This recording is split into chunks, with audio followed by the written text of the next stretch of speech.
Bonsoir, nous sommes ravis de vous retrouver pour cette nouvelle émission de Plus belle Massarthe, consacrée, vous avez pu le voir sur ce reportage sur Bélier. Bélier d'ailleurs, dont nous allons reparler dans un instant avec justement Pascal Mariette. Bonsoir Pascal. Bonsoir. Notre expert en patrimoine qui reviendra bien évidemment sur les particularités de ce village situé juste à côté de Connerré. Serge Bertin, bonsoir Serge. Bonsoir. Pour nous causer en patois. Avec un sujet d'actualité ou une petite lettre Petite surprise. Une petite surprise, ok. Oui. Et puis, bonsoir Monsieur Lafosse. Bonsoir. Vous serez là pour nous parler des fêtes médiévales qui auront lieu dimanche prochain. Tout à fait. À Bourg-le-Roi. Voilà, À les tout de 20e suite. éditions. Alors, mon cher Pascal, comme on le disait, Bélier recèle quelques petits secrets, Oui. bien gardés. Bien Vous gardé. Alors la connaissez première bien. chose, quand on parle de Bélier, pour moi, enfin même pour un Parisien, c'est Connerré-Bélier, c'est sa gare. Et la gare qui est l'histoire de la commune pour moi, parce que, bon, on a des images anciennes, évidemment, mais il faut savoir que le 6 juin 1944, débarquement, et nos alliés, les Américains, la première chose à faire, c'est de détruire les infrastructures pour éviter que les Allemands passent. Eh bien, la gare de Bélier est complètement bombardée.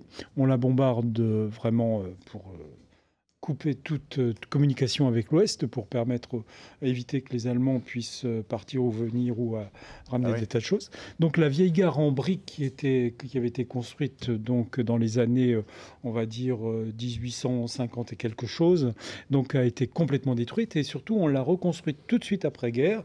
Donc dans les années 44-45, on reconstruit vraiment dans un esprit et en plus on peaufine une gare dans les années 50, vraiment dans l'esprit avec l'architecture de ces époques-là. C'est vrai que d'habitude, je vous parle plutôt de châteaux Renaissance, de châteaux médiévaux, mais pour moi, c'est de l'architecture aussi. Et surtout aujourd'hui, quand on voit la sous-qualité de nos constructions, je trouve qu'à l'époque, en sortie de guerre, regardez, on fait des choses avec des appareillages de pierre, avec des lignes qui s'inspirent de l'art déco. C'est une ligne claire, simple.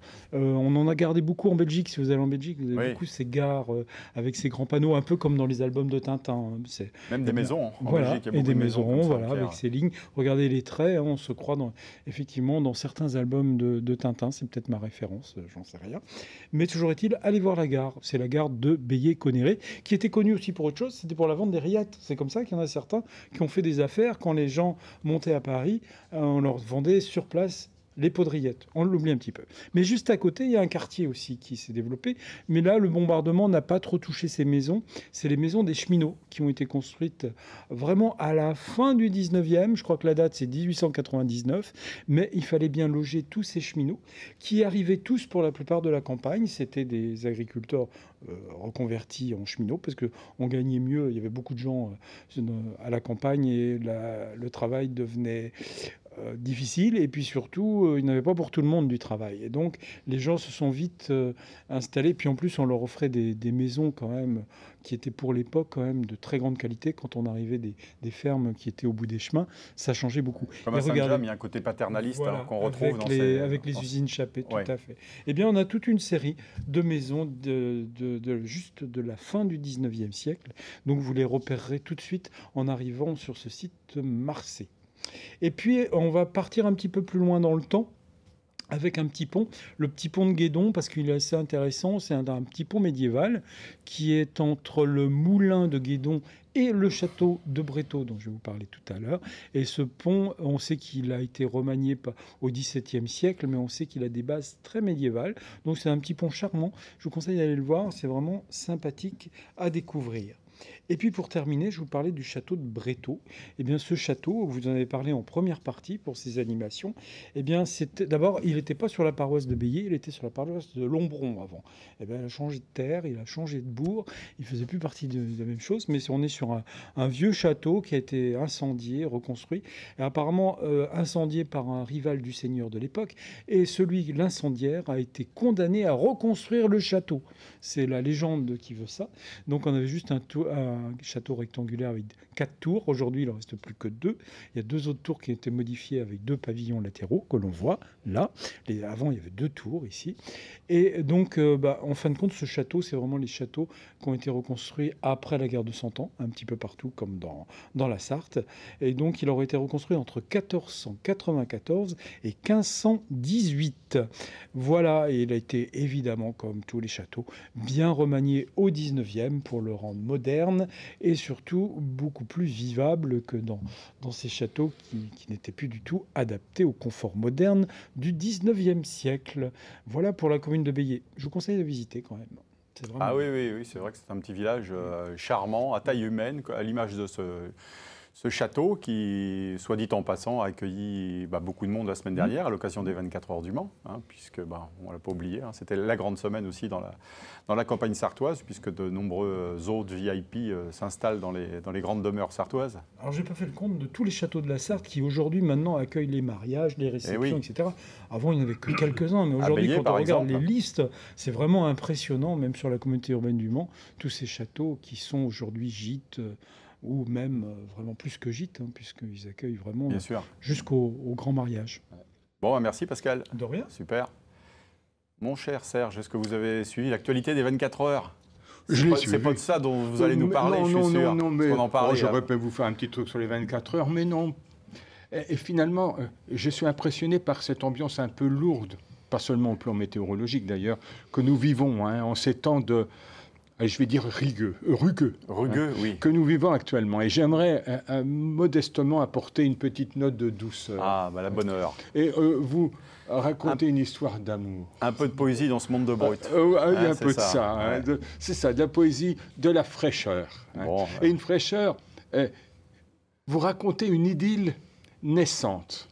Et cette idylle naissante, elle a été écrite, imaginée, par une des lauréates de nos fameuses Olympiades, parce qu'il y a eu effectivement les 24 heures, mais il y a eu aussi les Olympiades 2024. C'est du sport également. Je n'oserais pas dire que c'était aussi ou sinon plus important que les 24 heures, mais dans le domaine du patois, on était au-dessus. Un petit mot justement sur les Olympiades pour nous dire combien... Les Olympiades, c'était une compétition. Vous êtes content? On est satisfait. Le 1er juin, il y a eu un rassemblement patoisant.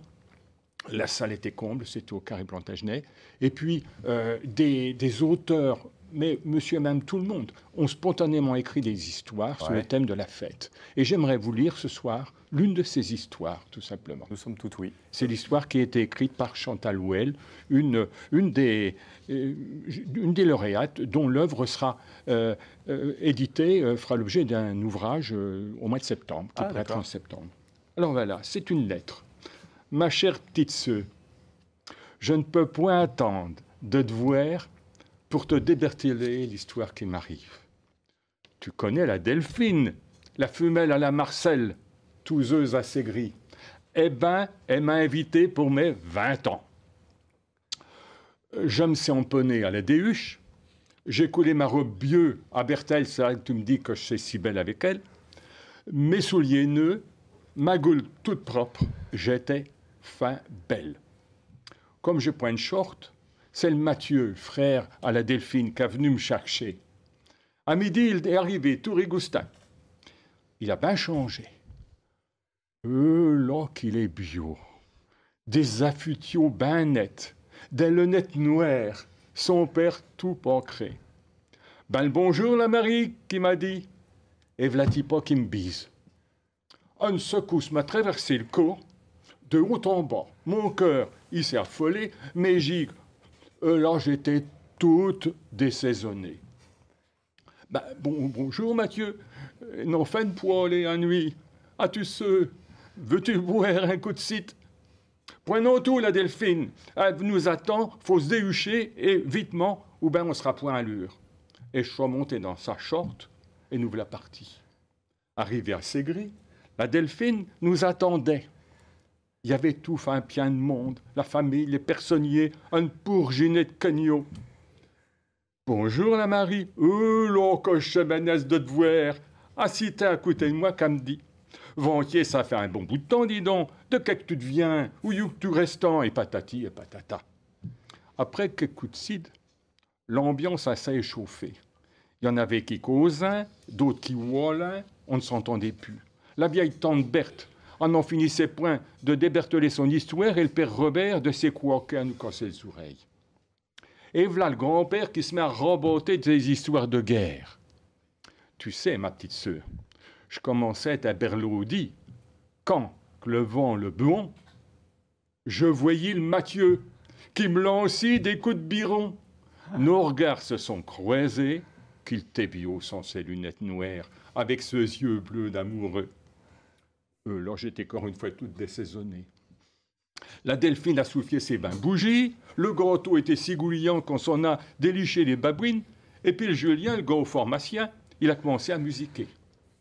Moi, j'étais resté assis sur la bancelle, quand le Mathieu, toujours aussi bio, il me prit par la main et me dit « Allez Marie, viens saupionner !» Ben, je ne sais point. Ben, moi non plus. Et nous voilà partis. Et vas-y, que je t'arouette, que ça vire de droite et de gauche. Je ne savais plus où que j'étais. Je crois bien que c'était le paradis. Et puis, à la nuit tombée, la musique s'est arrêtée. Le père à la Delphine, il m'a dit « Faut qu'on se rende. La Marie, il est bien tard. On va s'annuiter. Je te vais revirer chez toi. » Mais de qui s'occupe ce là? J'étais tout embistrouillé quand le Mathieu, il a passé à côté de moi et il m'a dit dans l'oreille « Mercredi, on pourrait bien se promener à Coco-Plage. Je te vais chercher à 2 heures de relevé. » Là, ma petite sœur, que je sais Ibénaise. La suite de l'histoire, ça qu'est pour plus tard. Je te bise bien fort, Marie. Waouh, super. Voilà. Vous l'avez bien raconté, en tout cas, Serge. L'histoire est bien narrée, elle est bien écrite aussi. Elle est bien écrite. Et je rappelle que tout ça, avec plusieurs dizaines d'autres, figurera dans un ouvrage qui paraîtra en septembre, qui s'intitulera « là, c'est la fête ». C'est vrai qu'on a envie de connaître la suite, quoi. Ah ben oui, bien sûr. Pour les prochaines Olympiades 2026, vous aurez la suite de ce qui s'est passé avec la Marie. Alors donc on a compris que ça se déroulait dans le Nord-Sarthe, du côté de Segris. C'est ça. Et quelle année on peut situer ça, à peu près? Dans quelle période, pour ceux les téléspectateurs qui découvrent... Il faut déjà avoir une short. Donc c'est pas une auto. Avant le 19e siècle. À la fin du 19e. C'est, moi je dirais dans les années 20-30. Oui, c'est ça. Mais j'ai une autre histoire que je suis en train d'analyser en ce moment, et qui se situe en 1961. Et je pense qu'en 1961, allez, j'y vais, je suis culotté, je dirais, mais en 2024, on peut avoir un anniversaire, les 20 ans qui vont se fêter, un gars qui va se pointer avec des belles lunettes de soleil, des belles lunettes noires, et une fille qui va tomber sous le charme du gars. Et s'il a une belle chante en plus. Donc c'est totalement intemporel. Le patois permet d'exprimer toutes les époques et toutes les émotions. On peut rappeler l'auteur de ce... Chantal Well. Chantal Well, super. Bon, pour compléter, vous aviez peut-être un... J'ai 2-3 petits mots si ça vous... Allez, pour la route, quoi. Oui, pour la route, si ça vous amuse. C'était vraiment... vous allez voir, c'est un petit peu en rapport. Émoyer. Alors, on ne dit pas émoyer, on dit émoyer.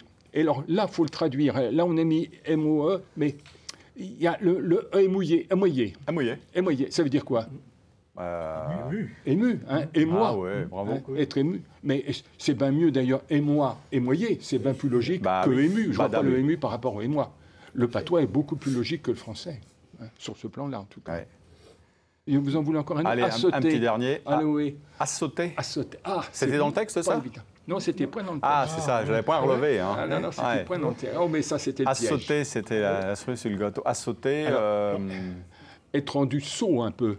Mais attention, être rendu sot, c'est pas parce qu'on est sot, parce que non, mais être amoureux, être amouraché, être sauté, être entiché de quelqu'un. D'accord. Voilà. Super. Bah écoute, merci Serge, en tout cas pour cette belle lecture. À bientôt. Est-ce que du côté de Bourg-le-Roi, on parle aussi en patois? Oui, forcément. Beaucoup moins quand même. Gérard, vous entendez, vous qui habitez Bourg-le-Roi, oui, vous confrontez, il y a encore les anciens. Je suis originaire de la Sarthe, donc de l'ouest de la Sarthe, côté Sille-Guillaume, etc., où on patoisait quand même encore beaucoup quand j'étais jeune. Bon, alors dimanche prochain, Il y aura sûrement un peu de patois dans les rues de ça va être du vieux Bourg-le-Roi franc. à l'occasion justement des fêtes, de la fête médiévale, Voilà, tout à fait. historique, puisque je crois que c'est la 20e année ou 20e édition. 20e édition, parce qu'on a raté deux éditions pendant cette période de Covid, évidemment. D'accord. Donc c'est la 20e édition, et oui, on parlera plutôt en vieux François, Ouais. pas tout à fait patois. Hein. Si je peux me permettre, Oui. dites vieux François. Parce que le ouah n'existait pas à l'époque que vous évoquez. C'était du François. Le ouah François. se prononçait OI se prononçait ouais. Ouais. D'ailleurs, enfin, je ne veux pas insister parce que ça va aller trop loin. Mais... Ouais, ouais. Pardon. Bon, ben voilà, on Oui. le saura maintenant. Hein. Ouais. Et donc, dimanche, alors, il y aura des choses nouvelles, Oui, j'imagine, tout à aussi fait. cette année. On a revu un petit peu la programmation pour enrichir un petit peu ce qui se faisait les années précédentes. Donc, on va commencer dès 10h du matin, ce qui n'était pas tout à fait le cas les années précédentes, par des animations nombreuses et multiples. C'est dans le village, ça se passe où? Alors, Bourg-le-Roi est tellement petit que c'est obligatoirement dans le village, sachant que Bourg-le-Roi, on est la plus petite commune de Sarthe en superficie et la septième de Ah France. oui, oui. Combien de kilomètres carrés? Alors, zéro, 34. uniquement 36 hectares. Ah oui, c'est vrai. Et 320 habitants sur ce territoire. Nous vivons un peu intramuros, hein, parce qu'il nous reste des vestiges de remparts. En gros, 820 mètres de murs. Plus des 2 tiers. Et oui, tout à fait. Et 2 portes de ville, et porte Saint-Mathurin, porte Saint-Rémy. Et donc, c'est le lieu idéal pour faire une fête médiévale. Donc ça veut dire qu'il y a une bonne partie de la population qui est mobilisée et qui se mobilise dimanche pour Oui, tout à fait, organiser dans les meilleures conditions. On rassemble à peu près 70 bénévoles pour arriver à mettre en place cette manifestation. Et l'année dernière, vous aviez accueilli combien de Alors visiteurs? l'année dernière, il faisait très très chaud. Ah oui. On a été à 2500 personnes à peu près. L'année précédente, en sortie de Covid, on est monté à 3200. D'accord. Donc pour un petit village comme le nôtre, faut les accueillir, Ouais. faut trouver des parkings, etc. Vous, en tant que président, donc, vous avez une équipe autour de vous. Ça fait combien de mois que vous travaillez sur le projet? La programmation, disons que je la commence pratiquement quand la fête est passée, quoi. Oui. Hein, je commence par faire quelques fêtes médiévales à droite et à gauche pendant mes vacances pour essayer de trouver des animations. Et puis de nouvelles idées, peut-être? De nouvelles animations, de Ouais. nouvelles idées. Et ensuite, la programmation se fait vraiment définitivement à partir de septembre. Disons qu'à Noël, la fête est pratiquement bouclée, quoi. C'est gratuit, c'est payant? Il y a une Alors petite... non, les entrées sont payantes, 8 € pour les adultes, gratuit pour les enfants de moins de 10 ans. Et donc, ça commence à quelle heure le matin? On peut... Dès 10h le matin et animation non-stop jusqu'à 19h. Avec la possibilité de se garer, vous avez tout prévu, quoi? Oui, on a prévu 2 parkings et on a également restauration sur place avec un petit plus, c'est le repas médiéval que nous organisons tous les ans. Et Qu'est-ce qu'il y a de bon à manger? Alors, qu'est-ce que vous avez prévu alors, on fait des comme à recherches. Gap? On fait des recherches un peu sur ce qui pouvait être mangé autrefois. Alors, je peux vous donner le menu si vous Avec voulez. plaisir, s'il n'est Alors, pas trop long. Parce qu'à l'époque, on faisait des agapes quand même assez... Ah non, on n'a pas Ah, 4 mets différents Bon, comme ok. ça se faisait autrefois. L'hypocrase en apéritif. Ensuite, on a une tourte jacobine qui est une tourte au poisson. De la galimafrée aux épices. Garniture de légumes, fromage et une dariole en dessert. Alors évidemment, il faut chercher un petit peu sur Internet pour traduire un peu ce que l'on va manger. Eh ben, super. Et c'est sur réservation parce qu'on bloque à 160 personnes. Ah oui, alors Et il donc... faut se dépêcher parce qu'il ne doit plus rester qu'une trentaine de places disponibles. Et les gens qui le souhaitent, ce sera la dernière chose, vont sur Internet, vous avez un site, un numéro Voilà, de téléphone, on a la Facebook, mairie? on a Facebook, on a D'accord. Internet sur les affiches également. Donc de nombreuses animations importantes avec un tournoi de chevalerie. Beaucoup de fêtes médiévales n'ont Ouais. pas de tournoi de chevalerie. Bon. Et je tiens à maintenir ce tournoi. Ah ouais, c'est fort intéressant et c'est rare en Sarthe, on peut dire en plus. Tout à fait. En Sarthe, on doit avoir quelques fêtes médiévales qui se mettent en place. Tous les ans, je ne suis pas certain. Certaines sont une fois tous les 2 ans. Nous, on insiste, on fait tous les ans. Et comme la notoriété augmente, donc Au fil des années. voilà, on Bon, super. continue. Eh ben, vous avez bien raison. Bravo, bravo à votre équipe. Merci. On oui, vous souhaite le surtout. meilleur et surtout du soleil dimanche pour ces fêtes médiévales. Oui, je pense que ça va aller cette année. La météo a l'air de s'arranger. Merci Gérard. Merci. Bon dimanche à vous. Bonne Merci fin de beaucoup. semaine. Les amis, merci. On se retrouve bientôt pour de nouvelles aventures. Quant à nous, on se retrouve tout de suite dans la troisième partie de cette émission avec Jean-Pierre Guyard, qui est le président de la Vie Mancelle et Sartoise.